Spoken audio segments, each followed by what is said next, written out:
beat the Georgia Bulldogs, you're gonna feel the bulldog.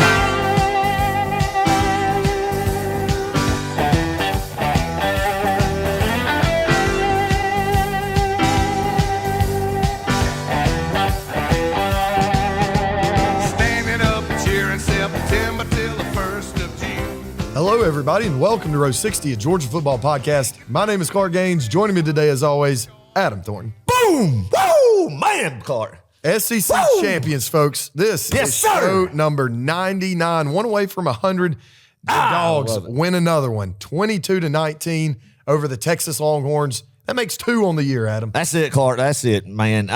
It's special. This one was very special. I mean, words can't describe the feeling late Saturday night, leaving Mercedes Benz Stadium, seeing another SEC championship coming back to Athens, man. First year Texas in the league, beating them 2 times, man. With what this team has been through, just the ups and downs of the 12 games before this one, man. And for now knowing that this team, no matter what happens in the playoffs, is going to have hardware, and this team's going to go down as a championship team, and an SEC championship, like we preached about the last couple weeks in the Collins show, still means something. It means something to Kirby Smart. It means something to us. It means something to you as a fan, man, and you should be proud of this one, man. Wear that red and black with pride and get excited about this first round bye in the playoffs, and I know everybody is. Everybody's been elated I've talked to. Man, what, Clark? This is show 99, 2 SEC championships, and 2 national championships in those 99 shows that we have done of Row 60. What an era this has been.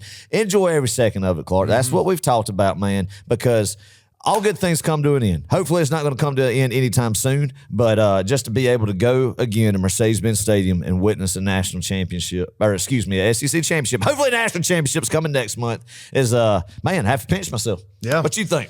Oh, it's great times, man. I'm just still elated from that game. I'm still trying to process the overtime victory yet again. Yeah. Georgia's played in 9 straight overtimes. That's insane, you know? Yeah. And God, this is the first overtime game in SEC championship game history. Wow. Just amazing. And I got to think about this too. Kirby Smart, if he isn't playing Alabama in the SEC championship game, dadgummit. Or Joe Burrow, 2019, arguably the best college football team ever. Yeah. If he's not playing any of those guys, he's going to win the game. He's going to win it, man. Yeah. That's exactly right. So, I mean, just a special show and just a effort that as a Georgia fan, man, you got to be proud of seeing what those guys laid it all on the line, man, and just laid it all out. And a lot of guys banged up. Cannot wait to see what this team looks like when they get some rest. You know, it came at a cost, definitely, but well worth it, man, and love just the guy's heart and resiliency, man. That's one thing about this team is they never give up. It doesn't matter how many points they're down by. Just time and time again, they come back for more, man. And again, Saturday night was a night where they came out on top again after being down. But just a lot of heart, resiliency, man. Yeah, I'm going to quote Kirby here. Let me find this right quick. Kirby give it to us. Give us a quote from Kirby. He said, I've had more physically tough. I've had more physically talented. But I don't know that I've ever had a more mentally tough team. That's Coach Kirby Smart after the SEC championship game. And I don't think I could agree with him more. This team, you know, I think they do lack in some talent, relatively speaking here, right? Right. I think if you were to put them up against every other team in the nation, they're still more talented than those guys. Right. But if we're comparing Georgia teams of past, I don't think this is one of the most talented. Yeah. And like Kirby said, I don't think it's necessarily the most physical Georgia football team. But, man, we played with a lot of heart this past Saturday night. We played, and we just didn't give up. Resiliency is just the word of this team. It's just the theme. Yeah. And it's a special group, man. And they're tight-knit. And it's something, man, that's been up and down. I've had my feelings, especially after Oxford, Mississippi, and I had to eat crow with some of the stuff that I thought where this team might be, but I mean, they've just fought back, man, and had each other's backs and lifted each other up. And when other guys were called upon, they've stepped up. And it starts from the top with Kirby Paul Smart with this culture. And, you know, not many, and I don't even know if there is now that Nick Saban's gone from Tuscaloosa, a program in America that's built the foundation to be able to do what Georgia has done this year with the schedule they had in the regular season, with the injuries they've had, to stand on top of the mountaintop of the 16 teams in the SEC this year. And I want y'all to think about this. This is something that nobody's really talking about. Think about our coaching staff really got poached this offseason. It did. Coming into this season, got poached. You know, we lost our DB's coach Also running backs coach. Yeah. Help me out here. Lost Outside your linebacker? DB, your cornerbacks coach, your running backs coach, your wide receivers coach, Yeah. and I'm trying to think who else there might have been. Oh, there's definitely some people, and people are screaming at it. No, the outside linebacker stayed the same, middle linebacker stayed the same. Yeah, I think that's it right now. Yeah. We're looking at, but I mean, Well, I think key Muschamp positions. was quote unquote in your that safeties coach, turnover. man. Yeah. So you get T-Rob kind of coming in his spot, and then you had Dante Williams come in for Fran Brown on the outside, the cornerbacks, man. So I mean, some key positions that you have turnover at, and lost some guys who are very talented. Lost Buster Faulkner too. Yeah, Well, that's 2 years. that was 2 years ago. No, 2 years ago. Yeah, that's right. Yeah, 'cause he 2 was years running ago. So Texas offense last year. 2 years ago. So yeah, man. I mean, it's amazing just the turnover in the coaching staff that Georgia had last year and they had the year before last too. So you lose your longest tenured assistant, Dale McGee, and of course Schumann is in there as well. But McGee was there from 16 with Kirby Smart, right when he was hired in December of 2015, man. So I mean, all around good job by this program, just the ups and downs of the seasons. But coming out, man, you're gonna have hardware, and this team will always be special and go down in history because they're SEC champions, no matter what happens here on out. And that's a tough thing to do, is be an SEC champion. Some would argue, Kirby included, would probably argue it's tougher to win an SEC championship than it is a national championship. It's just the league and the competition in this league is tough.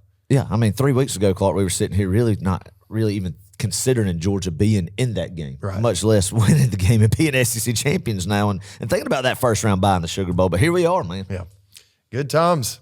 All right, folks, we got a big episode for y'all. We're going to start, obviously, with Weekly Concession Stands Report, Game Day Atmosphere. Talk about that. We got some shout-outs to make, Clark's Fun Facts. We're going to talk in depth about the SEC championship game, break down the offense and defense performances. And, man, the special teams, I think, played a big difference in this game as well. We'll talk about that. We'll wrap that game up and then talk about last week's conference championship games. And then we're going to move on to the playoff and, dive a little bit into that. Georgia, obviously. Nice graphic there, Clark. Thank you. I didn't make that. That's good. That's good, though. But, yeah, Georgia is obviously in the Sugar Bowl. For those who don't know, baby. in case you missed that, that's huge. Yes, sir, man. Love playing in the Sugar Bowl, although the past 2 times I've been there, we've lost. So, I'm not going to go there. And the last 2 times? or sorry, the last time I was there. Oh, yeah. No. 2019 versus Texas, we lost, and then we played Baylor. Sorry, that's not true. 20 and 1, yeah. Yeah. But all that to say, we're going to dive into the playoff here in a little bit as well. All right, let's start with some game day atmosphere. I've got a lot to say about this, Adam. I think you've got some thoughts too. Absolutely. I was not impressed by the turnout of Texas fans. Now, Georgia fans, I think, did their part. We got into the stadium, but, we were sitting there 20 minutes before kickoff, man. You could hear a pin drop. Yeah. And I'm not saying, obviously, not everyone was in the stadium at that point, but it just felt so weird and just discombobulated. And I don't know if it was just because, hey, both teams are in the playoff either way. That's kind of the feeling that fans had to this game, or the attitude fans had towards this game. But, man, it just didn't feel right. This was one of the most dead SEC championship environments I've ever seen. Yeah, 100%, Clark. It was one, you think about the times, and, I mean, golly, since 2002 and 5 and 11, 12, 17, 18, 19, 21, 23, and then this year, 22. How many times, and 22 that Georgia's been in this game, and every one of them, it just seemed like there was a bigger crowd and just a bigger buzz in this. I don't know if it was because of some Georgia fans kind of eerie about what was going to happen. Texas fans did not show up, and I guess it's a combination, man. The good thing, Georgia fans showed up, though, and was 85% of the stadium was Georgia. It was the most lopsided fan base total, taking the majority of the seats that has to be in SEC championship history. At least the ones I've seen with Georgia in it. I'll say a close second was 2011 versus LSU. Yeah. Georgia took over that stadium. Of course, we lost that game. Yeah. LSU fans made up maybe, I don't know, about 20, 30% at most of that stadium, and they were loud. But I mean, this game, I think you're right, might take the cake. And I think for Texas fans, man, I think there's a combination of things. I think they spent a lot of money having to go on the road to College Station, even though it might have been a day trip for some of them. I think they kind of thought, we're just going to go win a conference championship, then come back and get ready for the playoffs, saving up for New Orleans, a trip to New Orleans, and then a semifinal game there that they're thinking. And two, though, Clark, I think that an SEC championship for Texas, the Big 12 championship wasn't as big for them as what the culture and the tradition is here for the traditional SEC championship members. I mean, yes, they would love to come in the year their first year in the league and win it, but for the fan base, man, like being there and seeing it, I don't think it meant as much to them a conference championship as it does to us. I think. Yeah. And I think that's because of just their first year in the SEC. And I just don't think they showed up for it. And being in Atlanta. And we're blessed that it is just right down the road from us. And I hope it stays that way forever. Me too. We looked across the seats or across the stadium rather, and we saw, I mean, my gosh, probably thousands. Yeah. Over on that side of the stadium on Texas side, totally empty. It was wild. And, I just wish we could have filled it with more Georgia people, and that would have been the case had the tickets not been insanely priced out. And I think it's going to look differently in the future. I have to believe Texas's AD was at that game and looked around the stadium and thought, gosh, our fans didn't show up because it's a turnaround too. It's a very quick turnaround from that Texas A&M game. You don't actually know if you're going to the SEC championship before that game. That's true. And so you got to make plans and arrangements very quickly. So I understand that. So like I said, in Texas AD's mind, he's probably thinking, well, gosh, we need to get this game closer to us, especially if we're going to be competing. Probably so, man. So. 100%, especially with how Texas, swings a big hammer with the Big 12 that they've been at, man, and then and then here the SEC now is what we're seeing and hearing that they like to try to bully people around and get their way. That's why A&M left 12 years ago to come to the SEC. Why Missouri did too, man. And so, but yeah, I mean, you think about the traditional schools that have been to the SEC championship here of late has been schools like Alabama, of course, 3 hours away from Atlanta or so. And then you got LSU, 7 hours, which is drivable. You could do that within a week, make that plan. I'm going to get on the road. I don't have to worry about airplane tickets. But Texas, man, you got to hop a flight and come over here. So, I mean, I understand it from that degree too. So, I mean, I think it's just a combination of all of that. And I'm thankful that they didn't show up, man, because it gave more Georgia fans a price to get into the door of Mercedes Benz Stadium and watch the SEC championship for the cheapest that it's been in years, I would say. So, and they did. They came in and got loud, man. Got loud there, especially at the beginning of the second half. Yeah, I was a little worried. I was hoping. I was like, golly, surely our fans are going to make up for the noise, and we did. We definitely made it a home field advantage. And to any Texas fans that are complaining about it, you had an equal chance to get out there and do it. I mean, obviously, it's not as expensive for us, but they did. Yeah, they did. Well, I mean, they're supposed to have all this oil money and everything, and buying Justice Terry and all this stuff. They talk about how wealthy they are. I mean, what's a measly little flight to Atlanta for a weekend in December, right? Yeah. Oh, man. But no, overall, though, great showing by the Georgia football faithful. And, man, if you got to go to the game, you got to witness a fun one. It's just a lot of fun. But go into that game always, just the tradition of it. You dang right. Went to SEC fanfare. We did not do the 40-yard dash. We didn't do it. And I think that might have won us the game. Yeah. Because the times that we do it. I think we're 1-3. 1-3, yeah. We did it in 17 and got the win. And we thought that was the good mojo to do it. And then we lost everyone after that because I don't think we did it before LSU in 22. Yeah. Adam, I got to shout out two things that I purchased in the past 2 weeks. Oh, there they are. The first thing is my hoodie. A new hoodie. Is called the Overtime hoodie. I wore this to Georgia Tech. I wore this to the SEC championship game. Yeah, replacing the old red hoodie from 2004. Yeah. Well, no, that's still in the rotation. I'll break that out. Pitiful. Hey, that thing is don't pitiful. hate on it. That thing is pitiful. It is pitiful. And it doesn't fit me right, and it looks like I'm wearing a backpack. You just have to see it to believe it. That's all right. The second thing I wear purchased some pitiful things too, but yes, continue. Are my big game binoculars, Adam, from China. Yeah. China. Sorry. Yes. You did. But, I wore these into the stadium. I looked like a total dork. But man, it was worth it. It was clutch, Clark, for you to purchase those bifocals. And let me tell you why. Okay. It's because, we're sitting there pregame trying to find Muschamp on the field. Right. So I would take the binoculars from you, you'd take them, and then we'd try to get them calibrated and zoomed in correctly so that if we could see if it was Will Muschamp or not, on the sideline. We finally found him on the 35, man. Yeah. It looked good. Will looked good. I mean, imagine, being away from coaching full-time for a year has really done some good for his health and everything. I almost didn't recognize the old man, but I saw him there, and I was like, there's old Coach Boom down there. So we found Will Muschamp before the game, confirmed with our own eyes that he was in the building on the sidelines, and then we saw him put on a headset too. Adam got juiced when you saw that headset and the laminated play sheet. Yes, the hanging Waffle from House his belt. menu, laminated Yeah. Waffle House menu play sheet. He was When I ready. saw him with that folded up into his khaki pants, man, and Coach Boone putting on that headset, I was ready to run through a brick wall. All made possible by the big game The binoculars. big game binoculars, huge. Yeah. If there was ever a time to have them to see if we had a coach there, not on the sidelines that we were looking for, that was him. Yeah.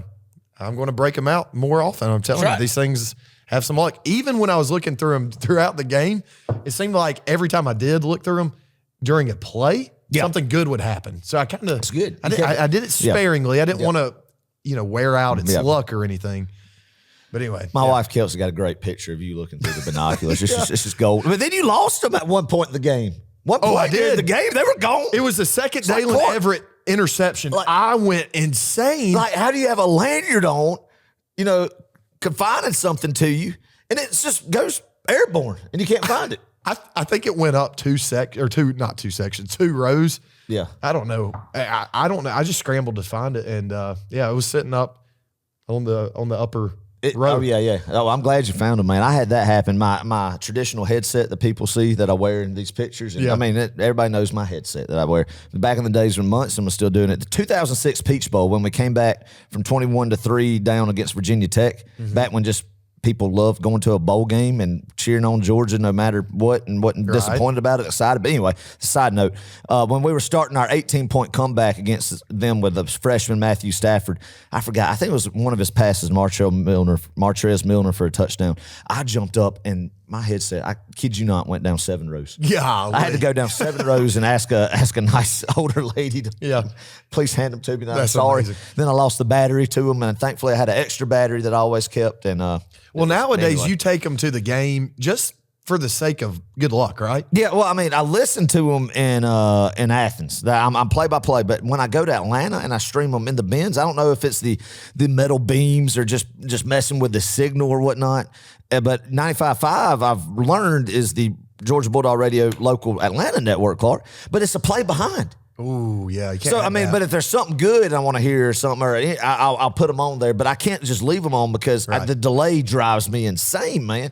So, but it used to be, it didn't matter if it was the old Georgia Dome, the wherever went on the road, you had the option for that headset that I have that I'm never getting rid of to listen to every single play, just all game in sync with it. awesome. But now you can't do it. You can take them to Atlanta and here, but you're a play behind now. Golly. Only in Athens are you in sync with that headset now. Somebody asked me the other day, and I don't remember who it was. I apologize. But they asked me, they said, is Adam still taking the headsets to the game? The one from 2004. What was the official date? 2003. 2003 was the official. Okay. They were asking me, and I was like, yes. And they said, how in the world do they still work? I'm like, I don't know. But I equated it to it being like a Nokia phone back Yes, in the day. yes, You yes. can just throw it on the ground and it won't be damaged. Oh, they have failed and gotten multiple times. Battery, they've hit concrete stands, bleachers across the southeast. Yeah. And it's just batteries fly. Oh, yeah. They've been through it, man. I love them things. What are you going to do one day when they just no longer, this headset just no longer works? What are you They're going to do? probably going to go in a glass box down here in my or probably right there. They're probably going to be on set. Adam, I think you Permanent could fixture of the probably, set. we could auction it off for charity or Yes, something. You yes, could sign them. Yeah, I wish. Oh, man. Yeah, we'll have to put them on the set. That would make for That'll be it. That'll make for a good That'll be a drop. sad day. That'll hurt when I can't because it's just like a part of my game day attire now. But anyway, so Yeah. yeah. Well, in the Dome the other day, we got to meet some new Row 60 listeners. I don't think Yes. they're new listeners, rather. I think it's just the first time we met them. Yeah. Chase and Payne. I didn't get their last names, but Chase and Payne, shout out to y'all, man. It was good They to were meet fired y'all. up for the game. They man. sure were. That was good to see. I bet they Good to had a see. good time, man. Yes, sir. And I want to shout out one other person, Duncan Beasley. Yes, yes. Duncan Beasley, we saw him. He always sports the Row 60 sweatshirt. It's on our website, y'all. It's a good-looking sweatshirt.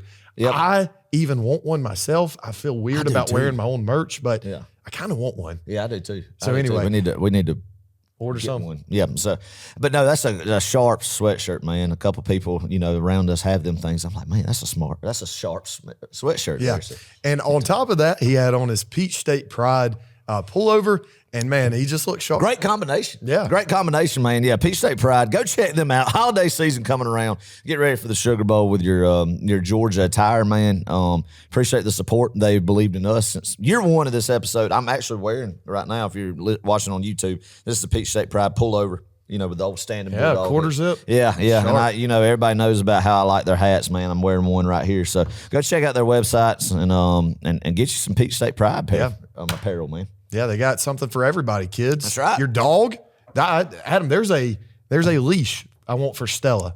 It's a sharp leather leash. And Really? I think I might pull the trigger. I also need a belt because I'm gaining a little weight.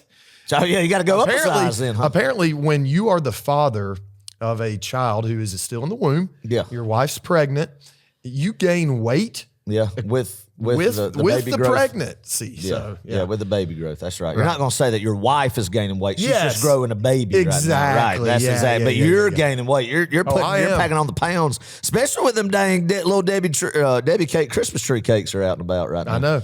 And Love them things. One more thing I love are the little gingerbread cookies. Oh yeah, The little Debbie gingerbread. I mean, this time of year, there's no chance in the diet. Especially when you get excited about Georgia football and everything, and just gather. I mean, we were eating the dang taco mac at 11 o'clock Saturday night, and indulged in some wings and enjoyed every second of it. We're not worried in the least bit about counting calories. Scott. Not this season, no. Nah, Oh, man. do that in January, man, for a couple months, and then give it up.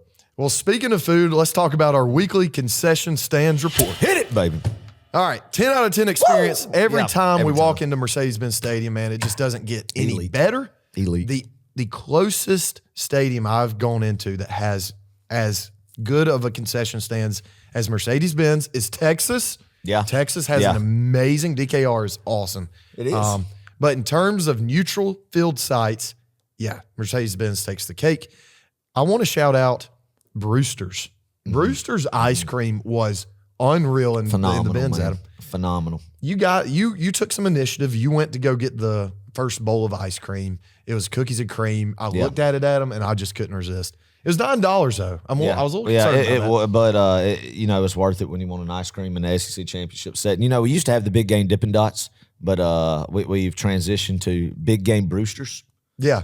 Big Game Brewster's cookies and cream ice cream and a waffle cone. Any type of kind of frozen dairy product, Right. that you Works. can get. It works in those situations during a big football game, man. So I absolutely love my cookies and cream Brewster's. It was like it was just a hot July night. And, you go up to the Brewster's at in town, like in Athens or Anderson or wherever there's Brewster's at, and you can just walk up to the window like it's 1968, at one of those old ice cream joints back in the days, what I hear, and get one and then sit outside with the family and enjoy it on a nice July day. Yeah. And the ones in Sanford Stadium aren't as elite. I don't think that you could get the Brewster stands there, but the one at Mercedes Benz Stadium, it was a great ice cream. Great treat, man. Mm-hmm. The concession stands were great. I've gone on and on about them for 4 years. Great prices, man. I made a miscue, Clark. We could throw it back to the Clemson episode where you talked about the truffle fries. You know what I did? I sat here and listened to you talk about your experience with truffle fries. What'd I do? You ordered truffle fries. I ordered truffle fries. I took the first bite, and I'm like, these fries are awful.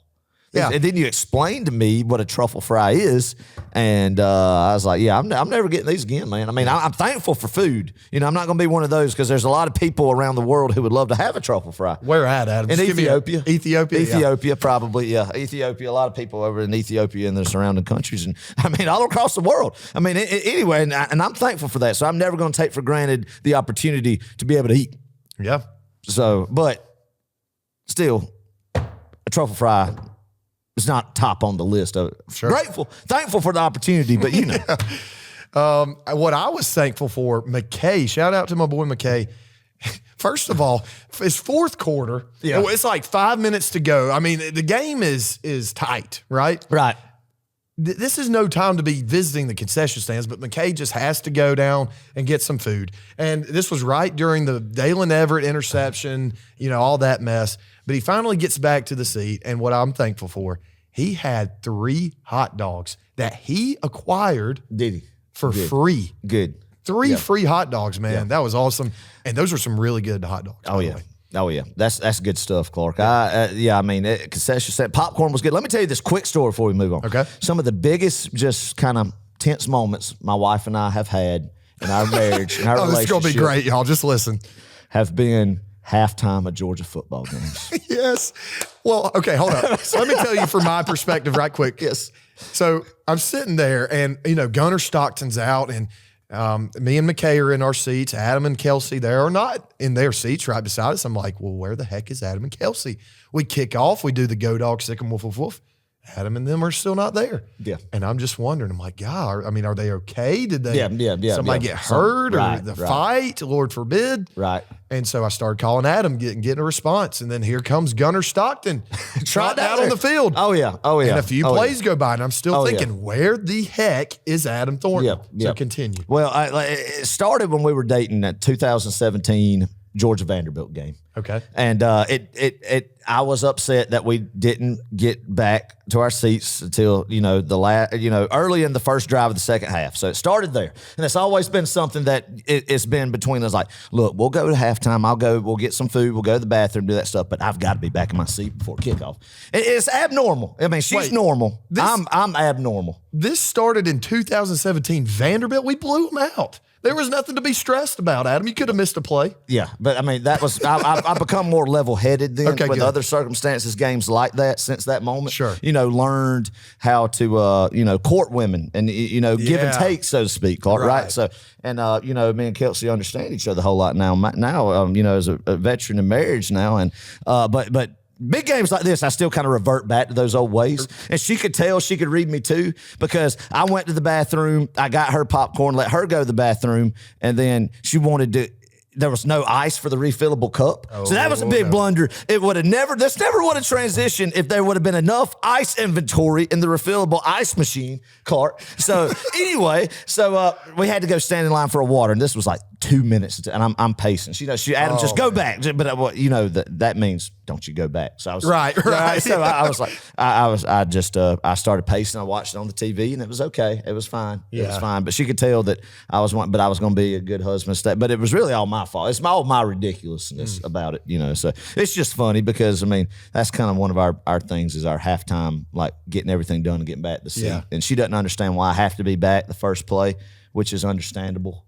But it's really not, though. I mean, you got to be in your seat. Right. But for normal people, I understand. Yeah. But yeah, this game kind of reverted back to my old ways of wanting to hurry up, get back to the seat, obviously. So anyway, long story short, that's what happened, and I blame it all on the ice machine. If there was ice in the refillable ice machine, none of that would have happened. None of that would have happened. So got to have one little strike on the concession stand report because of that, because it cost them a little bit of a time. If there's anybody out there courting a woman, or vice versa, you're dating a man. Yeah, you just got to understand, like, you got to get back to your seat in time, and you got to set realistic expectations if you want to watch the game. Like I told Caitlin early on, I said, "Look, you have to go get our concession stands. If you don't want to go, that's fine. I will just suck it up. But if you're wanting something, I'm sorry, honey. You've got to go. Right. And I mean, that was a problem. And like I said, when we were courting each other in the early days, I mean, 7 football seasons ago, and just sometimes it just happens. We just reverted back to our ways. We got too used to it. Made an understanding of it. But but Saturday night, we just kind of had a setback there. Yeah. All right. One last thing about the concession stands. Hey, I was not impressed with the Stadium Cup design. No team's logo, man. What the heck? Yeah. Come on, put the Georgia G in the Texas. That's right, man. I'm not going to say what else that looks like. Well, if you look at them, we have a bunch of SEC championship cups over there. They're all they get worse every year. Yeah. But yeah. Anyway. All right, so that wraps up the concession stands report. Let's move on to Clark's fun facts. All right, Texas had a whopping 25 straight wins when leading at the half. Great fact there, Clark. And Georgia just said, nope, not today, Satan. Nope. Or Saban. No. Or Sark. Yeah, let's say Stark. This was the first SEC championship game with no first half touchdown. In history. In history. I'll be dang, Clark. Yeah. Yeah. Once again, this was also the first SEC championship game with an overtime. Yeah. So Georgia's just making a lot of history here. Kirby Smart is the third head coach to win 3 SEC championship games. The only 2 others, Nick Saban and none other, Steve Spurrier. Wow, Clark, that's a real good fact right there. So Phil Fulmer fell short of it. I believe Love so. that. Yeah, he did. He definitely did. Mm-hmm. I think he only won 2. If not, 97, 98. And to be clear, those were the only 2 Tennessee's won. Or have they won another? No. 98 was the last time they won a conference championship. That been since 07. That one was since 98. Florida now has a heck of a good drought going. They do. They have not won an SEC championship since 2008. Now, they've played in some. Yeah, but they haven't won it. Right. Love it. But hey, that's good company for Kirby Smart, man. Yeah. Elite. I mean, enjoy what we got, folks. And That's man, he's so much younger than those guys were. Well, maybe not Spurrier. Yeah. But definitely Nick Saban in, when they were in their head coaching tenures at their respective schools, SEC schools, That's I should right. say. All right. And then the last stat, actually 2 more. Peyton Woodring and ETN have scored 52 points, all 52 points for Georgia versus Texas this year. That's a 2 great guys. fact, man. And both of them Yeah. from the state of Texas, right? Is ETN from Texas? I know Woodring is. I don't know about that. I thought he was from Florida. Is he from Florida? Trevor No. ETN. Let's see right quick, y'all. Sorry. right, Clark. I could be dead wrong. But you could be right. Oh, no, sorry. He's from Louisiana. Hey, but right next to Texas. Sure. Geographically, they West of the border each other. Mississippi. Yeah, okay. I mean, good fact there, Clark. Yep. All right, and my last one here. This comes from Chance Dog 19 on X, on Twitter, whatever you want to call it. I can't take credit for this one. This one's awesome. Way to though. give credit where credit's due. That's man. right. Texas made a huge mistake in the uniform swap. Initially, they were the home team. They were supposed to wear orange. Georgia was going to wear white. Well, because they're the home team, they get to choose what colors they wear. So they've already lost in orange this year back in Austin when we played them there. So they changed to white. Bad choice. Bad pick. Not so fast. Since we switched to block numbers in 2022, we've not lost in red jerseys. Think about that for a second. True. Or did we last year in this SEC championship game? No, Alabama was in Crimson. Yeah. Is that right? Yeah. Yeah, that is right. Okay. Sorry, I wanted to make sure before I continued. We will be in red all the way to the end unless we play Oregon in the national championship. And if we were to play Oregon in the national championship, they are ranked higher than or seeded higher than us. So they will get to pick one of their 76 uniform combinations. Right. Which will more than likely not be white. Right. So that means Georgia would be playing in white in the national championship, in which we are undefeated I'm all all time. about that. All about that. We have literally never lost a national championship game in Wearing white white. jerseys. True. Even in 1942, right? I think we were wearing red then. Oh, well, all right. But I don't know. Beyond 1942. Yeah, that's right. That's right. So, I fun love stuff there. I don't know. That's it. That's a picture of the 42 championship right there. That block punt right there against UCLA. Yeah, UCLA was in white. We were in red. There we go. Got photographic evidence right there hanging on the wall from the 42 Rose Bowl. Okay. I love it. Well, we're still undefeated. Either way, we're still Either way, undefeated yeah, right. in the national championship game. All right. Let's see. All right. So let's go back to the SEC championship game, wrap this thing up, talk All right. about all the good, the bad, the ugly here. Start with Georgia's offense, Adam. What did you like most about this team, this unit? I love how everybody bought in, Clark. I mean, in the sense of just people knew, especially in the second half, after not really having much success, 54 yards total in the first half? Yes. You're losing your starting quarterback and how this team rallied behind Gunner Stockton. And I don't think that's any indication about Carson Beck whatsoever. They love Carson Beck, and Carson Beck laid it all out on the field as well. And coming back and giving that handoff to ETN is a just storybook. I mean, Yeah. I'll have to say some crow about Carson Beck, especially after the Ole Miss game. I was pretty tough on him. The kid's toughness and heart should never be questioned again. Never be questioned again after what he's done this back half of the season. What he did Saturday night as coming back into that game after a pretty significant injury and after Gunner Stockton got just the daylights knocked out of him to, hand the ball off in the winning play. But when Stockton came in, man, and the offense just having his back and just playing complementary football as a unit, man, and just that jolt that they had. And it was it was very impressive, I think, on all ends. Yeah. And let me say this, and then I want you to go, because I want to just point this out with Arian Smith, Clark. Arian Smith is somebody who catches a lot of flack, but you're going to hear a lot of news that you already heard about. Nitro Tuggle going to the portal. You'll probably have guys like Anthony Evans, potentially Dylan Bell going to the portal. Think about what Aaron Smith has committed to this university. Yes, he's dropped some passes. Yes, sometimes that were not the best of times, Clark. But just think of what he did, man. You think about him catching that pitch on that fake punt. You don't win the game without that. You think about him recovering the Nate Frazier fumble on the goal line. We don't win without that. You think about the big punt return on special teams as a gunner. Outside of catching the football, and then he made some catches too from Stockton on some plays. But just not even in his traditional receiving spot, catching the football, the plays, the hustle plays, and football awareness that he made that won't be highlighted, Clark, because everybody's going to talk about his drop passes that you need to pat himself on the back for. And for sticking with Georgia since 2020, man, I just want to still, shout him out. Give him credit. Give him credit for that. Yeah, he deserves it. And you're right. He made some big catches. That's what I don't get. And he dropped them. And and I don't know. Maybe it's a mental thing. Maybe it's just, I don't know. I don't know what it is, but it is frustrating. And it's not just him that's dropping passes either. Nah. But I just want to give him some love. Absolutely. When he's not getting a lot from people right now. For sure. And, even outside of just playing the traditional receiving position, what he did and highlight what he did in that game. He definitely hustled, and he loves the University of Georgia. He loves the G, and I'm sure it's probably really frustrating. He's a young man, and I don't think it's necessary to just berate him and bash him. And I'm not saying you are. I think that's more for other people out there in the world. So let's talk about the running back room. Because I think this is kind of the story, part of the story here. Trevor Etienne, 5 touchdowns against Texas this year. Is that not crazy? And he has 4 against everyone else. That's amazing. We've played 12 different teams this year, obviously Texas twice. 13 games, 11 of those games, he's had 4 touchdowns. And in 2 games against Texas, he's had 5. That's crazy. Yeah. I love Trevor Etienne, man. I love his heart. He loves being at the University of Georgia.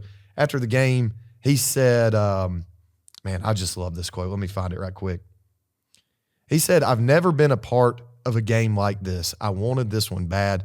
It means a lot to me, Trevor." Yeah. And you could just tell in his voice, man, he loves playing for the red and black and the G on his chest.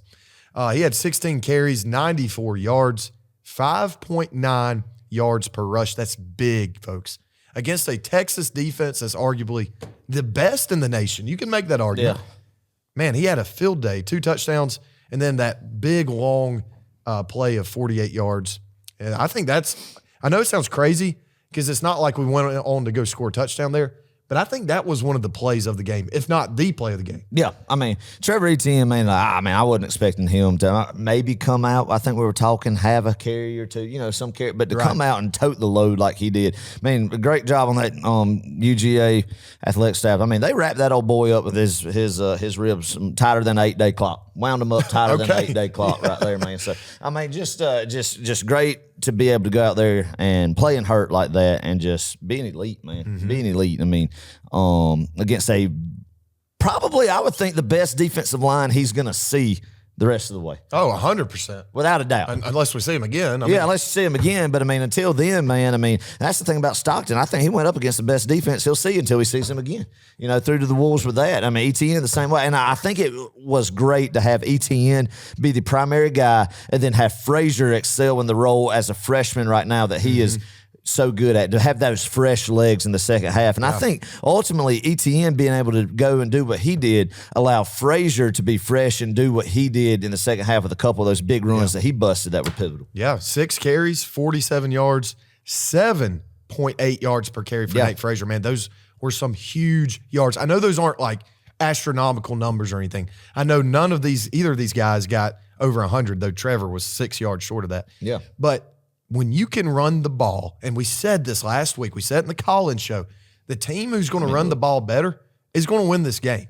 And we did that. We outrushed Texas by a lot. We'll get to their yardage here in a little bit. But, man, the run game, to me, is what really stood out. And then you had a guy like Gunner Carson. What the heck? Gunner Stockton come in, and he had a few big carries. Now, he had 8 carries for 8 yards. Those are sack-adjusted yards. But, man, he had a couple of plays where it was a true quarterback read option. Yeah. They had to respect that, and that did open up Etienne for those big plays there. Right. especially that one coming out of half. Without doubt, man. I mean, it freezes your ends. It freezes your guys on your first and second levels to respect a quarterback being able to pull the football. And then he was able to just make some plays on some times where he was bootleg rolling out. I think they did a great job.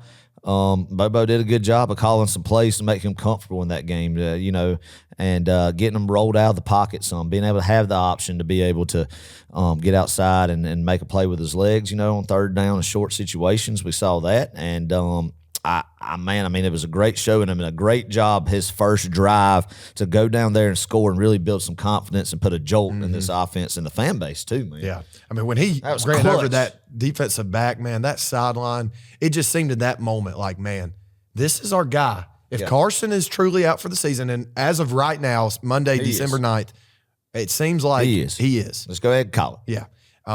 It's probably not likely we'll see him playing in the red and black again. Now, he's going to be on the sideline. He'll be involved, and I hope he would be. And I'm sure he wants to be, right? I mean, this kid. Oh, absolutely. I think he does have a lot of good friendships. I don't think it's made public. I've said on this podcast, I think, that it doesn't seem like Carson really has those friends on the team like Stetson did or like Jake Fromm did, but Carson's more of a quiet leader. And, hopefully he can help Gunner out through these next few weeks, and figure out and clean up some of these mistakes. Because, listen, Gunner's not perfect, okay? I do think he got a little rattled, as would anybody.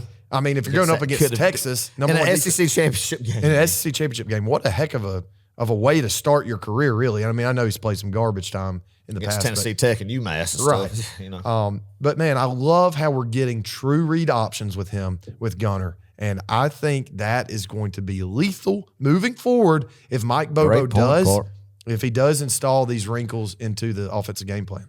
Yeah, and I think it's going to be like what you see with Gunner Stockton. I think you're going to have a lot of waggles, rolling them out, kind of getting them outside the pocket. I think he's going to be with where his height is as far as truly standing in the pocket and delivering the ball. I think you're going to see, some plays that are going to be drew up. That's really going to be able to put him in some places where he can make options and be able to take off with his legs if it's there, or have kind of a check down route and be able to just get some positive yards off of that, man, and just some high percentage throws and kind of really just easing them in that. But I love the fact that he's got 3 weeks of practice to be the guy, and I think he could rip it too. Yeah, I think he can. But I'm like you. I don't think he's just your quintessential pocket passer like Carson is. Right, but I mean, honestly, how big has the vertical downfield passing game been this year for Georgia's offense? Yeah, but now we do target guys across the middle. So, and height does play a factor here. Gunner is a little bit smaller than Carson in terms of height, and so I mean, look, I think that was kind of a problem with Stetson until Monken started saying, hey, we got to get Stetson out of the pocket. Exactly. Moving the pocket some, roll out like you were talking about. So, yeah, it's going to be interesting to see where this Georgia offense, or what it looks like in the next few weeks when we play the winner of Penn State, Indiana. Yeah, I think a lot of people are alluding to, like, we need to make this a 2017 offense. Well, you don't have Sony Michel and Nick Chubb to really – I mean, you got some great backs, but you don't have Sony Michel and Nick Chubb to really just be able to bust off 70-yarders at any time. Anytime. I mean, these guys, it's like it's coming. Like, I mean, golly, ETN about had a big one the other night, but I think more so, I think you compare, and I'm not saying he's Stetson Bennett. Don't get me wrong, misquote me, but like you said, Clark, some of the stuff that you did with Stetson and the options you had with Stetson, I think you could do with Gunner as far as some of the scheme and everything. Right, and that would be kind of the more comparison what you want to see. Yeah, offense. I think. Look. It was not perfect by any means. In fact, I think there were some bad things, like really bad. We didn't take care of the football. Now, we didn't have a ton of turnovers, but we did put the ball on the deck way too many times. I think back to Carson, God bless him. What can you do in that situation? You're getting blindsided. And of course, the injury it was awful. But, you put the ball on the ground there. Gunner had a fumble. Anthony Evans had a fumble. Frazier all fumbled. Only one was recovered by Texas, thank God. Caught some breaks, man. Yeah, we did. But, we got to start. You got to have them. Yeah, we got to start protecting the football better. And then the INT by Gunner, not great throw. No. I know he's trying to get that thing out of bounds, but, man. And this is something that's going to come with time. And you just got to see more live football. Right. You know? Yeah. I mean, everybody talks about why in the world are you throwing the football there? 3rd and 13. Why are you not just running up the gut the way our backs were running at the time? At least get 4 or 5. And, get closer into field goal range and go ahead and get a field goal and make it that Texas to win the game. It has to either win the game or they'll lose it. Be up by 6 at that point. But I'll say this in defense of that, Clark. If you go back and look at that game, if you saw it in real time, and it might have been just Gunner, just getting used to live bullets coming at him, or it might be not being able to, what we're talking about across the middle. There was 3 guys that he had for high percentage throws that would have either got you closer in the field goal range or been a first down that were across the middle that were there and open. But you got to look at it that way as well when talking about that choice. Yeah. And then drop passes, man. I think that's just something, and I'm not just saying about Arian. I think drop passes is something that's keeping us from being elite offensively. Arian is obviously the main culprit here, as everybody wants to point out.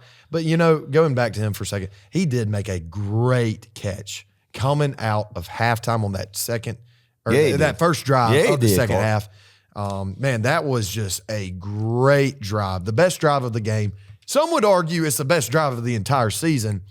Coming right out of halftime. It's the biggest drive of the entire season. It's definitely the biggest, yeah. Might have been the best. Yeah. Sure enough.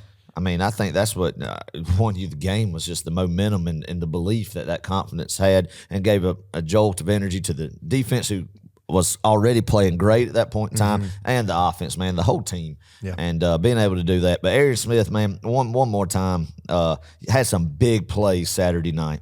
Big play Saturday night that a lot of people will just go, it'll be unnoticed, but I'm glad we could point them out. For sure.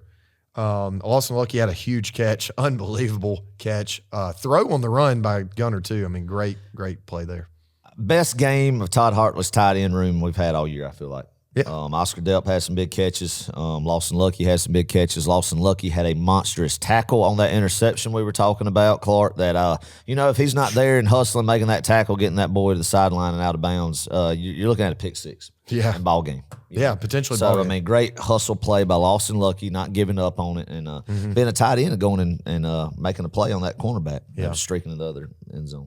Almost 20 minutes into the game, UGA had 7 plays and just 9 yards with 4 minutes and 30 seconds time of possession to Texas's 28 plays, literally 4 times as much, 193 yards. That's 11 times as much almost. Yeah. Wait, no, that's way more than 11. I can't do math right now. And 15 minutes time of possession to Georgia's 4 minutes, 30 seconds. That's just insane. So, this game started off very sluggish. But I'm going to tell you what, man, our offensive line and our defensive line won us this game. Yeah. It's a cliche of the century. The game is won in the trenches, obviously, at any level. But my gosh, it could not have been more true this game. And I want to shout out our offensive line. Absolutely. This is a unit that has taken a lot of flack. They haven't been fully healthy all year. They still aren't fully healthy. But I tell you, they stepped up in a big way, especially in the second half, and just created some gaping holes for Trevor Etienne, for Nate Frazier, They did. and for Gunner. Even our perimeter blocking, not just offensive line, but guys on the perimeter holding on to blocks. And once again, guys, this is a really good Texas defense that we were able to move the ball on in the second half with a backup quarterback. It's just crazy. Yeah, So. Absolutely, Clark. Definitely didn't look good on the line the first half, of how they turned it on in the second half, reached down deep and won the trenches on both sides of the football. Going in the second half is ultimately what won them the game, man. And you're exactly right on that. Golly, that first half too. We were very fortunate to go to the locker room 6-3, and our team knew that, and they knew that there was an opportunity that they had that they needed to take advantage of. Got some breaks. Texas shot themselves in the foot multiple times with penalties and stuff, and we were fortunate going 6-3. But the thing is, they adjusted in the second half. They came out and they did what they had to do. Yeah, and it was clutch. Yeah. One more thing I want to mention. Best drive of the game. I just said it was the second half. Coming out of halftime, first drive of the second half. This one, though, was huge, too. It was in the fourth quarter, 15 plays, 72 yards, and over 9 minutes drained off the clock. Georgia just kind of inched their way closer to the end zone. Huge. Now, man. we only kicked a field goal there. Huge. Right? But yeah, it was gigantic. Huge, man. So. Yeah. And then, last thing, Gunner, the last play of the game. If you fumble there, I didn't even really think about this during the moment, but if Gunner loses the football, That's ball game, right? It's ball game. It's done. That's right. And for him to just lower his shoulder, get what he can get, and fight. A lot of quarterbacks, they would have pulled up well before that. Yeah. But Gunner, man, he wanted the end zone. He wanted a touchdown. And I love that heart. I love that effort. And I love the fact that he hung on to the football and took a big hit. That, and I'm amazed he didn't tear some ligaments in his knees. Did you see Good that, man? gosh, Golly. yeah. I mean, heck of a hit, heck of a heart. But like you said, holding on to that football, Clark, golly, can you imagine? I don't even want to think about it.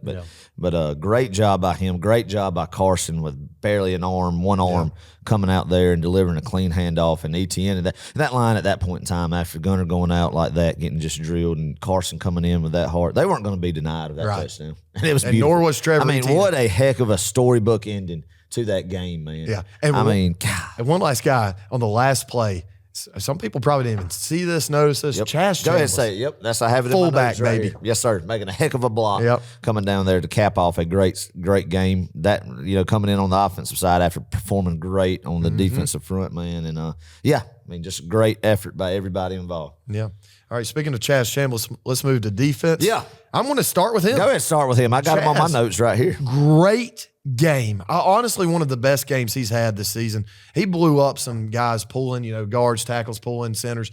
Just blew up the play, man. And now his stat line's not going to be insane. Right. But what he does is he just blows up plays, and he causes some chaos, some confusion, just a roadblock really in the offensive line, and it allows other guys to make a tackle, make a play. Had a sack too, Clark. Man, getting after on the pass rush as well too. I mean, and a lot of times where he made Ewers step up into the pocket, and then somebody else delivered the blow on him as well, man. So I mean, Chas Chambliss, golly, I mean, just the great example, like him and Dan Jackson, Cash Jones, just guys who have stuck around this program and gotten developed by good coaching. Weren't the most talented guys coming out, but have just bought into it, man, and are just reaping the benefits of the grind, and Great on him. Yeah, I mean, man, our front seven ate all night, and Yeah. I like to think this is the reason we won the football game is the way they played. oh, absolutely, 100% is. Nazir Stackhouse, best game of his season. Yeah. Would you say so? Yeah, I'd say that. And I would also say is Xavier McLeod's best game that he's had since he's been in red and black. You could argue Warren Brinson. Warren Brinson had a heck of a game. Yeah. Michael Williams, man. Yep. He ate this time even more so than, Jalen Walker still ate, but Michael Williams kind of had that what we know Michael Williams is type game, man. And I mean, he was just after Quinn Ewers all night as well. And as well was Jalen Walker, who already established himself as a Quinn Ewers killer. And I mean, what they did, man. I mean, Damon Wilson coming in there. Best game of his year. Damon Wilson came. This front seven was fired up for this football game, and I was nervous. I looked at you 10 minutes into the second quarter when you just listed the time of possession that Texas had already had the ball. Like what, 20 minutes, something like or that. something like that already. No, what 20 minutes? Like 14 minutes, a whole quarter already at that point, 4 minutes in the second quarter. I'm like, man, I just hope our D-line, our front seven does not get gassed in the second half, and they're starting able to effectively run the football. It's because they've been on the field already all game, and we're not even halfway through the second quarter yet. And no, that wasn't the case, man. I mean, they continued that level of play all night. They heard all week about Texas running game, what they did in College Station, the Texas A&M's D-line, the Wisner kid, man, get 186 yards the week before, and they went and they did the same thing that they did in Austin, man. Kirby Smart against this type of offense and Glenn Schumann, they're and Muschamp know how to stop it. They know how to stop it. And when you got the dudes that can execute that, like Georgia does in the front seven, you're not going to be able to run the football on them. And that's what we said, Clark. To be able to win this game, you got to stop the running. That's what Georgia did first and foremost. 100%. Made Quinn Ewers have to beat Georgia with his arm, which he was unable to do.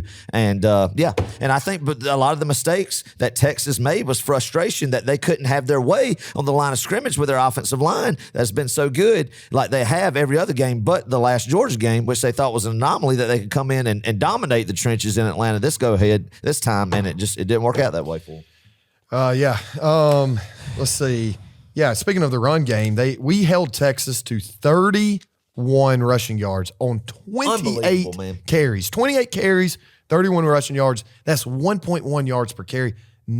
Zero explosives on the ground. That's huge in these kinds of games. And I want to tell you something, another stat.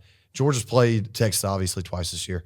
Texas has rushed the football 55 times and gotten a total of 60 yards in both meetings. Unbelievable. It's crazy. And just had, like the Wiser had 186 the week before. Yeah. That's all you heard 150 about. plus the week before that. All you heard about the talking heads talking about after what Georgia and UMass did. I mean, we talked about it. I mean, you got to stop it. And that's what they did, man. That's why the sport's so beautiful is you think you could get it figured out of the team's last outings, but then it's just completely different when they meet 7 days later. Yeah. You know, and and we said in the Collins show, there's going to be some things that carried over into this game. It's not going to look completely different. We thought it would look different, and it did. It was different in some ways. But it wasn't going to be just everything not the same. There were some things that were the same. And the thing that carried over was Georgia's ability to stop the run. And, you just got to tip your hat to Georgia's defensive line, man. They played amazing this game. Yeah, and I'll also say, and I've kind of had to eat some crow on some stuff too. I've kind of questioned some of the middle linebacker play, especially out of some of our soft. I thought Raylan Wilson had his best game at the University of Georgia Saturday. Mm-hmm. Man, Five was eating. A lot of good plays, tackle for losses, like instinctive plays, getting to the football fast, reading, you know, a back out, you know, screens, little halfback passes out into the flats, man, and just flying to the football. Yeah. And for tackles for losses, that set up Texas in second. I mean, Texas had a lot of second and third longs. Right. You know, I mean, some of that was due to penalties. But right. Once again, it's self-inflicted stuff, and I think Right. it's stuff that Georgia just kind of forced more or less. I mean, the holding calls. That when you get called for holding, offensive line at least, you know that your defensive line is eating. That's right. Right? I mean, otherwise you wouldn't hold. You wouldn't need to hold. That's right. So, you know, I think it's just a result of how well we played up front. Front seven, man. Absolutely. Amazing. Now, it wasn't all sunshine and rainbows. I will say, you know, the passing attack was really good. I thought Quinn Ewers had a pretty good game. I know some people would disagree with me wholeheartedly. I thought he made some pretty daggone good throws. He did. And he did. The fact talented that, receiving. Right. And, you know, he got sacked 6 times. Shout out to Georgia's defense again. Mm-hmm. But that's not necessarily on him. I mean, yes, some may have been. But, I mean, he was doing what he's taught to do. That step up in the pocket and deliver throws. Well, when you got the pocket collapsing in on you, what else are you supposed to do? I mean, you can try to escape, and he did. He tried to escape. He didn't do it well. Well, Clark, we talked about it, man. You know, some of those times where you saw so many receivers, slant routes and stuff, kind of going across the middle right there, some post. High risk, high reward was sending multiple guys in the second level as well with your base rush on the D line.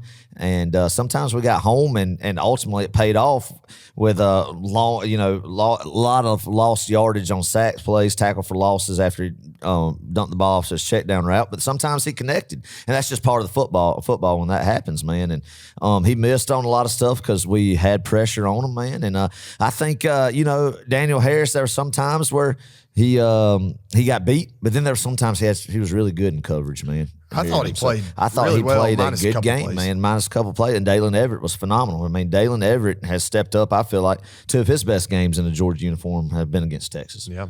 He was the MVP of this game, and rightfully so. 2 picks. Dalen, man, great game. And like I said, Daniel Harris, I thought played well. He was in phase nearly every play. And the one where, you know, the guy, I mean, Quinn Ewers threw it on the run is a heck of a throw, heck of a catch.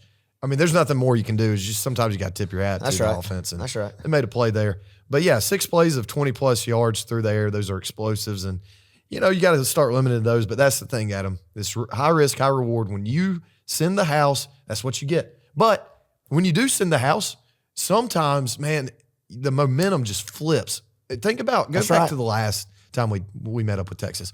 When Dalen Everett went on a cornerback blitz, what happened? We smacked the ball out. His strip sack, we got the ball in great field position, and that's what you get. Now he about had another one. Yeah, he had a sack, didn't he? What did a sack? This pass? Yeah, but he about had it. There was another strip sack, like one more second, you know. So, but that's the thing. I mean, that kind of you roll the dice there in those situations. Absolutely, when man. you go and blitz, that's what you're doing, man. You're gambling. But when you get home, man, you can really flip the momentum. And Ewers is one of those quarterbacks, as good as he is, that I mean, you could do that, and it's gonna pay off, man. So. Yeah. He had 358 passing yards on 27 attempts. Pretty good stat line there. 1 touchdown, 2 interceptions. Once again, both by Dalen Everett. So, yeah, I mean, a lot of people, including ourselves, we thought Arch Manning would get some looks, especially after what Texas would have seen on film versus Georgia Tech. Yeah. But we didn't really see much of him. Yeah, no, I mean, he came in 2 plays, first play in overtime, their drive, got a 5-yard run on a quarterback power there, and then came in that 4th and 1 where they snapped it between his legs to the running back, the Kane kid. And great play call right there. And I think the Blue, or was his last name Blue? What's that other running back's name? Yeah, Blue. That's it. Jadon, something Blue. Yeah, I think of Blue Kane. No. Georgia basketball player, no. Basketball player, yes. Blue, but anyway, yeah. So, I mean, that was a great play call by Sark there. I mean, a lot of times Texas converted some 3rd and longs, man. But what Georgia did so well, Clark, too, is the bend but don't break. When Texas had gotten deep in Georgia territory, short field, man, Georgia was able just to clamp down on them and force field goal attempts, which led to 2 missed field goals, man. And, keeping it where it was just, 3 points here, 3 points there, even though they did, you listed off the 6 explosives, they would just have that bend but don't break and step up and not allow Texas to get in the end zone. And that's what ultimately won them the football game. Yeah.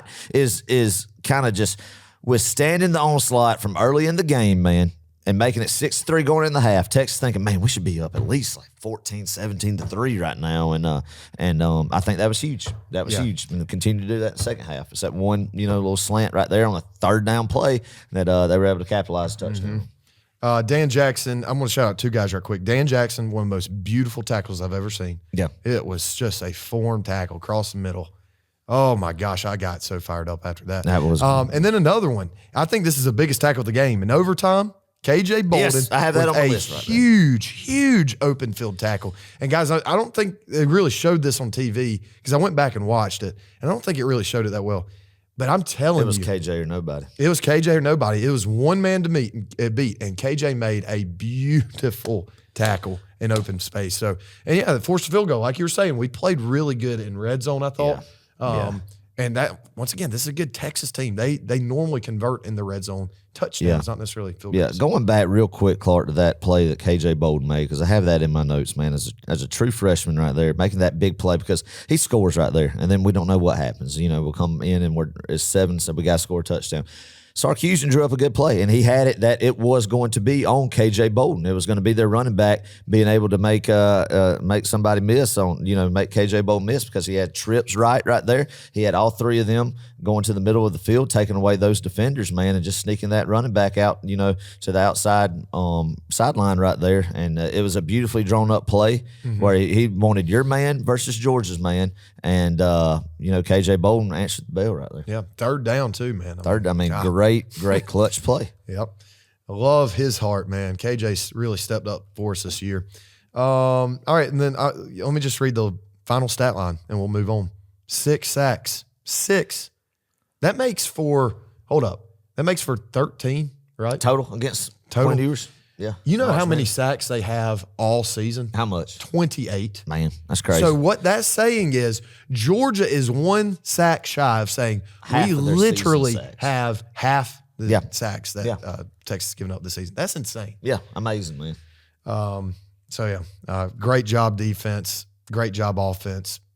Man, we just find ways to win, and that is what a championship football team does. Just find a way to win. Wasn't pretty at times on either side of the football, but Georgia got it done. It becomes, man, we saw it last week against Georgia Tech. You see it this week against Texas, man. When you get to a point in a program that where Georgia is now, they just win. You really can't explain it, but I mean, it's just what is built in January and in the recruitment of these kids and the type of character and talent that you have to be on Georgia's football roster nowadays, man. It's what you saw in Tuscaloosa for so many years. So you couldn't explain, but now it's at Georgia, man, and it is what it is. And I just love it as our team. And the most beautiful part about it is it ticks off everybody else that's not a Georgia football fan. And I love it, man. Love it. They blame it on the refs. They blame it on all this fixed, yada, yada, yada, gambling. You know, there's a million different excuses. And all you got to do, folks, is just point to the scoreboard. And laugh, baby. And laugh. I love it. That's a good reference there. All right, let's not skip over Georgia's special teams. We got to talk about these guys. Yeah. Some good, some bad. Yep. The only bad is just the bad news that, We do need to all write Bert Auburn, Texas kicker, a thank you note, personalized. True. We need to send it to Yeah, his yeah, dorm yeah, yeah. room Maybe we out should there send in him a Row Austin. 60 Christmas card. Oh, maybe so. Huge penalty that backed them up when they were False start. Yep. when they were up 6-3 and backed them up with 4 minutes 36 seconds left in the second quarter. Missed the next field goal. Yeah. And I think that's just huge, good momentum swing there for Georgia. I don't know if I like to think any false start is thanks to the fans. Oh, I know absolutely. that's not always true. But I mean, it makes you feel good Yeah, as a fan. pat don't yourself it? on the back. You're making a difference. Oh man, and then let's talk about Aaron Smith, man. That's another two missed field goals from old Bert. Yeah, you had the fake punt. That was huge. Yep. Shout out Drew Bobo as well. I mean, for first off, catching the football. Man, that's big for a lineman. I mean, in that it is. moment, to have to secure the football first and foremost, but then have the time and pitch that's a pass that goes in the stat sheet as a pass, forward pass. Time the pitch to a speedy Aaron Smith, that he could put in the breadbasket for him to catch. I mean, a lot of stuff that has to go right to execute that. Yeah. And it was drawn up to perfection. Old Kirby, he joked about it, and now that play right there eliminates and redeems the Justin Fields fake punt from the 2018 SEC Championship game. Which I want to just say this one Do you right quick. wanna go? That was perfectly timed. That fake punt. It was going to work. I promise you, because I sat there and filmed it like 5 times that week, going back to 2018. I'm telling you, it would have worked, folks, had we snapped it about 5 seconds earlier. 5 seconds. But Alabama caught on. They adjusted really quick. We should have taken a There's a timeout. backup quarterback on the punt team now that hadn't been there all year. Yeah. Yep. Anyway. I Anyway, digress. enough of that. I'm sorry. Just had to say, Yeah. hey, this time SEC Championship, fake punt. Amazing call, man. I just love how we stayed aggressive this entire game, even on special teams. Yeah. I mean, you think in Atlanta, man, how many just big fake punts there's been that's changed games either way. You think about the 06 Sugar Bowl that was played in Atlanta because of Katrina. West Virginia, we would have beat them. They beat us, like 38-35? I can't remember. But right at the end of the game, Rich Rodriguez called a fake punt. I'll never forget that one. We didn't see it coming for some reason, even though everybody in the stands knew it was coming. Then you think about the Ohio State fake punt, the 2018 fake punt, and then this year the fake punt. Yeah. That was so good. That's how you win in Atlanta, I guess. Ohio State fake punt timeout, I it. should say. Yeah. That was huge. We snuffed that out. But, man, I tell you, the worst news of this game, honestly, I mean, right beside, equal to Carson's injury is Brett Thorson's injury, man. Yeah. Oh, my gosh. I absolutely hate it for the kid. It does not look good. We don't know the full details yet, He's but, going to have knee surgery. yeah. Gosh, man, I hate it for him. And it hurt. I mean, he is a weapon. We've said that all year. He has been one of the most consistent players, time in and time out, from the beginning of the year, going and doing his job and executing. And it is a weapon in these games when you can flip field position like Brett Thorson has, man. You don't really think about the backup punter. But, hey, we'll have to step up. Yeah. I think his name is Ham. I don't know if he's related Is it Charlie to Ham? It might be Charlie Ham, brother of William Ham, Is it? former Georgia kicker. I don't know. William Ham. We'll see. But yeah, hopefully we can figure out how to punt a football like Brett Thorson. never Do we need to forget go to William Ham. Australia and find us a punter Yeah. for 4 games? Sign them up for some 3 classes. Just, yeah. Go ahead and enroll them like for next semester. Yeah, Can we do that? maybe. Yeah, maybe we could. Row 60 LLC could throw a little NIL money at him or something. Yeah. Yeah, we need an Aussie. Like a gift card to Outback or something when he gets here. Oh, I'm sure he would love greatly that. appreciate That'd that. be good. That'd be Get a blooming onion and a big old chunk of bread. All right, final thoughts here. Yeah. It's sloppy at times, but, man, I'm starting to really love this football team, man. I really am. There's just guys stepping up, guys who are taking on leadership roles, and it's taken a little while to develop these guys. But, man, they've been through the fire and flames. They've been through a lot of adversity, but I just love this team, man. I'm really starting to fall in love with them. Yeah, I agree, man. I mean, golly, just sat in bed Saturday night after we got home and the excitement settled down and everything. I thought, man, what a blessing it is for something that I love so much. And just thought back just the games that we've seen for the past really 7 years of just how special the endings have been in our favor in big-time football games, man. And just the memories that we have with family and friends watching that at home in the living room, at a restaurant somewhere, in the stadium. We're going to remember that for as long as our mind is clear. And that's something that I never want anybody to take for granted of. I say it all the time, but we just had another one of those experiences, and thank the Lord for it, man. And hopefully we have a couple more coming up here in January. For sure. All right, let's talk about some other conference championship games. It wasn't just Georgia playing this past Saturday, or the weekend for that matter. Friday night, last Friday, UNLV versus Boise State. Yeah. On the Smurf turf, Adam. On the Smurf turf, man. Boise State beating UNLV again, like Georgia beating Texas for the second time this year. 21-7. Barry Odom is no longer UNLV's coach. I think he just took a job elsewhere. Did he? Yeah. I hadn't seen that. Let me Google that. I want to see what old Barry, where he went. I can't remember, but I know he's off somewhere. So Purdue, yeah. Purdue. To be their head coach. Good hire by Purdue. Yeah. Boise State, though, locks up a bye. That is something I don't think anybody had on their bingo card to start the season.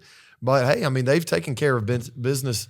And I tell you what, that Genty kid, he's a real deal. Yeah, he is. Good runner, man. and Good should football be team. Good program. Yeah, should be right there with the Heisman race. So yeah, we'll see if they can make some noise, man. I mean, something that Boise State, I think, going back to the old Chris Peterson days, man, that I always wanted that chance to kind of be in there. You know, made those BCS bowls, beat Oklahoma and everything, and now, you know, for the better part of 16, 17 years, kind of been on the national stage and gets a shot here. So we'll see. We will see indeed.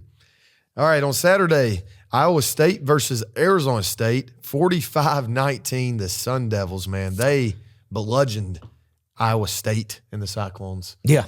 I mean, this was not even close. I got that wrong, man. Kenny Dillingham, that program, picked dead last in the Big 12, wins it and dominating style. Arizona State, I don't know what they'll do in the playoffs. I guess they'll match up against either Texas or Clemson. Probably won't win that game. It'll be in Atlanta, right? But I think, though, heck of a season for them. But they're playing their best ball at the right time, man. Talk about teams peaking and being healthy at the right time. They're doing it. Yeah. You know? Cam Scattaboo, man, is the real deal. Yeah. Oh, my gosh. That kid, he had a couple runs that game. Just insane. What an athlete. Yeah. I'll say that for later. Go ahead. Okay. Penn State versus Oregon, the Big Ten Championship. We were watching this at Taco Mac. Shout out Taco Mac, some of the best wings. Oh, love Taco Mac. Great food. Oregon, 45, Penn State 37. Hey, I tell you what, Nittany Lions showed a little fight in this one. Yeah, they did, Clark. I mean, being able to put that many points on the board against Dan Lannon's defense, I mean, that's a good thing, you know, if you're looking, even though they came up short for a Big Ten title, it looked good, you know, in the committee's eyes, kind of leave them where they were in their seeding, and I think they were going to be there either way, but at least they didn't get blew out by Oregon. But being able, I mean, Penn State's not been able to put a lot of points on the board for a few years, man. So, I mean, I'm sure their fans have to, you know, take away from that they put that many up on the number one team in the nation. Yeah. Just came up just a little bit short. I didn't know. I thought that was a questionable call going for two there when James Franklin did that earlier in the game, or this game would have been just a touchdown difference if he hadn't have done that. Yeah. But, I mean, yeah, I don't know. Being both playoff teams, see what happens with them too. And then lastly, the ACC Championship, Clemson versus SMU. If you're a Georgia fan, this kind of worked out as perfectly as it could have. SMU gave Clemson a run for their money, which put them ahead of Alabama. We're about to get into the rankings and everything, or the seedings rather, for the college football playoff. But Clemson won in a really weird fashion. I mean, they had a big lead. SMU came back, and then Clemson kicked a game-winning field goal with a freshman kicker. And Dabo, man, it's just God's plan for a heck of a kick return. Yep. It's God's plan for Dabo, Adam, to just go on and win a national championship. Joke, man. It's God's plan. Dude, I can't stand when the good Lord don't care about football. If the good Lord cared about football, Mark Richt would be having 5 national championships right now. 100%. Yeah, I mean, give God all the glory and the opportunity to be able to watch it and the fun, the memories you made, for people who are, you know, involved with the team, being able to have that, you know, that connection, being able to play the game, being able to compete for the moments that they're blessed. Yeah, give them the glory for that. But to say that it was God's will and their glory for this team to win the ACC championship, are you kidding me? Are you kidding me? So, I mean, Southern Methodist University – it wasn't God's will for them to win. I mean, the Baptist? Yeah, I mean, they were Methodists. Methodist, that's right. Southern Methodist University. The Methodist. But nonetheless, Clark, I mean, what the world, Dabo? I mean, just say, thank the Lord for the opportunity to come out here and compete. Thankful that we've came up on the winning end, man. But to say, go for the mess that they did, and I didn't like it. Yeah, I don't think God's up in heaven right now, like picking, here's who's going to win the college football playoff and everything. Because this coach mentions God more in the post-game interview, so I think they're going to I think Dabo thinks that. And I really hate to admit that's flawed theology. I really hate to admit it, but I think, I'm kind of not as sarcastic as that as you think I am. Yeah. That's a pretty flawed theology in my mind, but I digress. This is not a theology I just had to go to rant on that, though, but it it just bothered me. It just bothered me. It's just, But both of them are in the college football playoff, so really this was more or less for just bragging rights and to say, hey, we won an ACC championship, which doesn't really hold much weight anyway. So have fun going to Austin, Texas. Yeah, that game's going to be fun. Can't wait to watch. Speaking of these games, speaking of the college football playoff. Let's go. Let's talk about it. This is going to be a longer episode, but we're here for it. Yeah, we are. Let's speak about this in turn. All right, well, maybe let's go through the games right quick. Let's go through the seeds. All right. Let's talk about the rankings and where everybody matches up. Because I think we need to do that before we just dive right into it. Right. Let's start with number 12, Clemson. No Alabama. Thank the Lord. Hallelujah. Clemson goes on the road to Austin, Texas. Tennessee will play Ohio State in the Horseshoe. Indiana goes on the road to play Notre Dame. And then SMU goes on the road to play Penn State in Happy Valley. It should be a whiteout. Yeah. So let's talk about this from Georgia's perspective. We get the winner of Indiana and Notre Dame. Is that not awesome? I love it, man. I love it. I mean, when you get to a 12-team playoff, every team's going to be good in their own right. But, obviously there's matchups that you want and you don't want. And I love the draw, not even on just the immediate side of the bracket that we're in right there, who will be played in the Sugar Bowl, but also if you potentially advance to the Orange Bowl, either against Boise State, SMU, or Penn State. I think it really sets up good for Georgia on this side of the bracket that we're at. I love that we get that break after going through the gauntlet of the regular season that Georgia had to go through, man. So, I personally feel like you couldn't draw it up any better if you were a Georgia fan. Yeah. And if you're not watching this on YouTube, hopefully I'll put this graphic, or I'll remember to put this graphic on YouTube. But if you're not, and you haven't seen the bracket, or it's just not handy and you can't remember, we don't have to play Tennessee, Ohio State, Oregon, Arizona State, Clemson, or Texas till the national championship. One of them to the national championship. Mm-hmm. If we make it that far. Each other. That's right. Right. On our side of the bracket is Indiana, Notre Dame, Boise State, SMU, Penn State.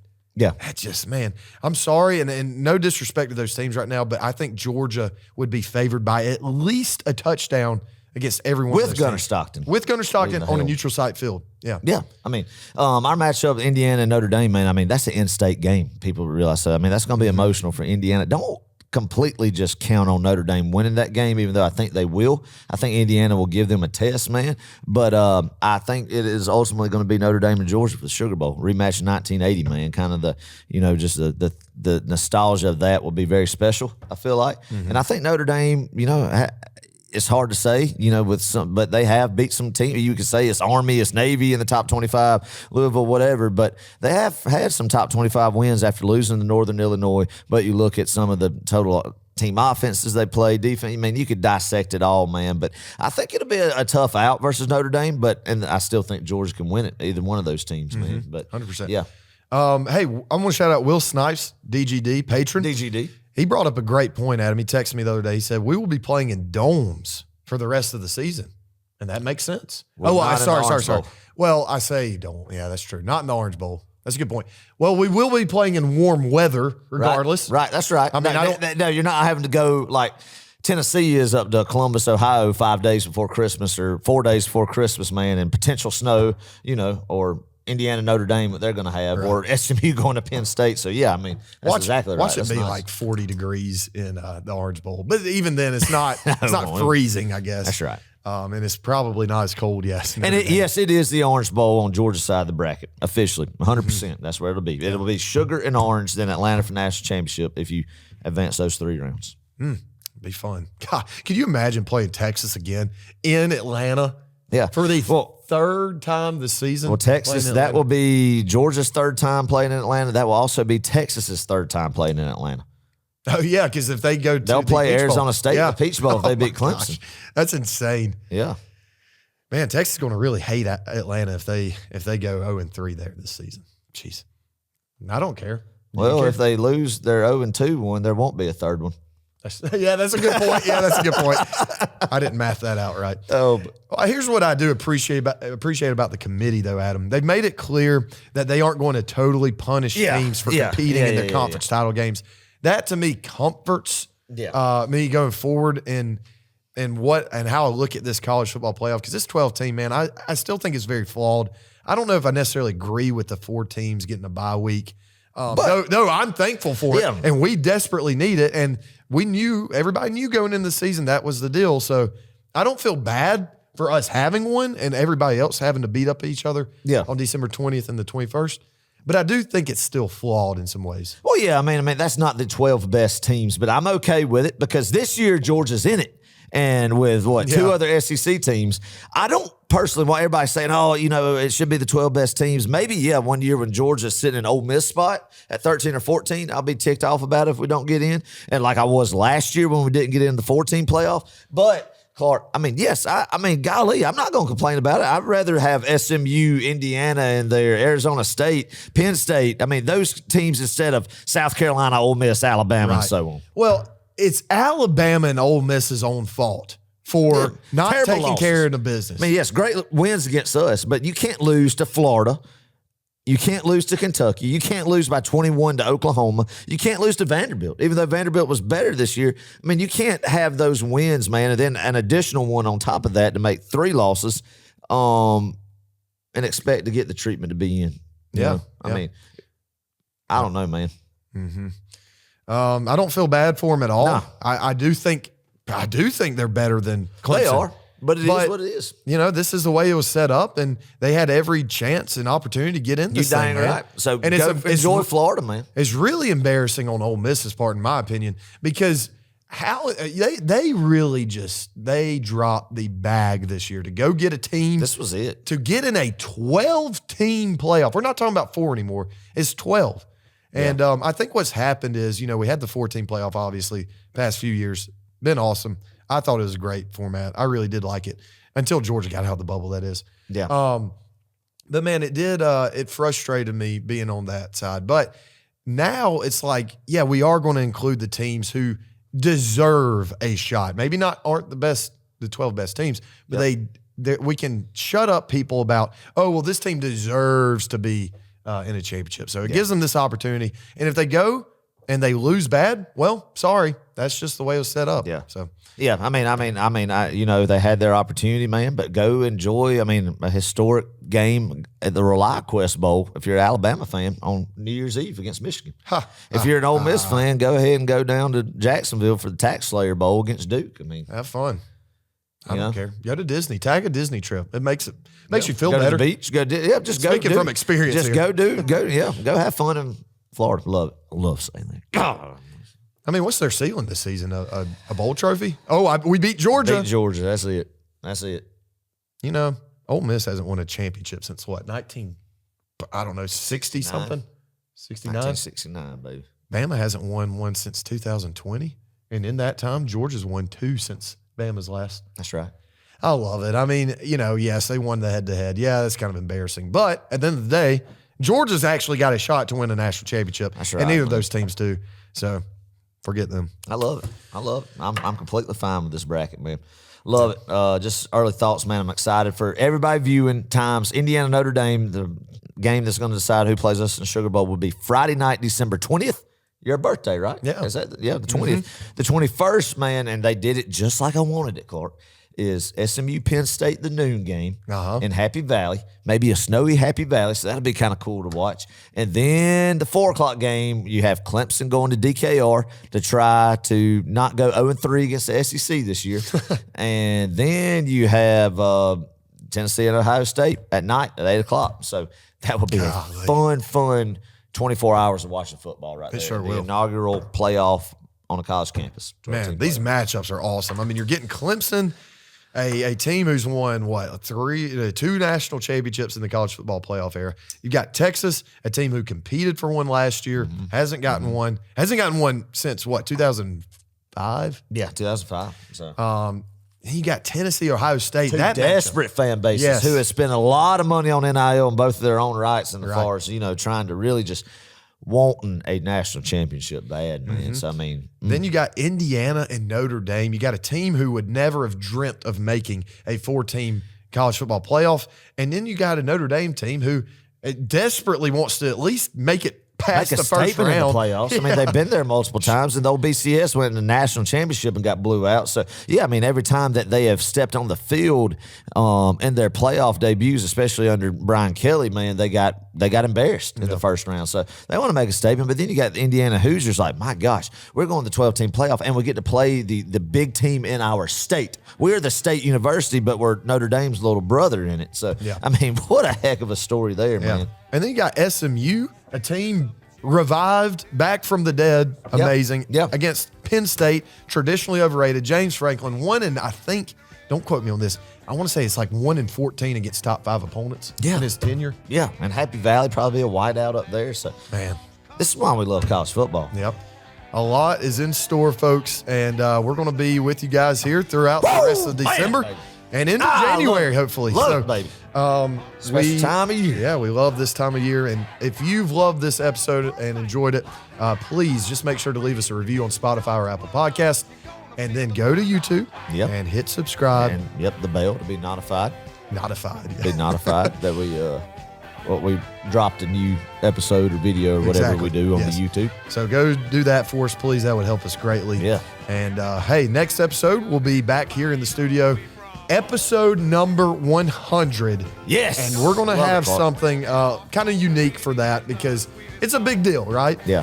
We thought. Celebration of sorts. Yeah. Good time for episode 100 celebration. Yeah. You know? Christmas is right around the corner. No business coming up in the next week or two. Us as fans get to rejuvenate a little bit. So, yeah. Yeah, a lot of college free football that we get to watch. That's right. And we don't have to stress about it. That's right. Great. That's right.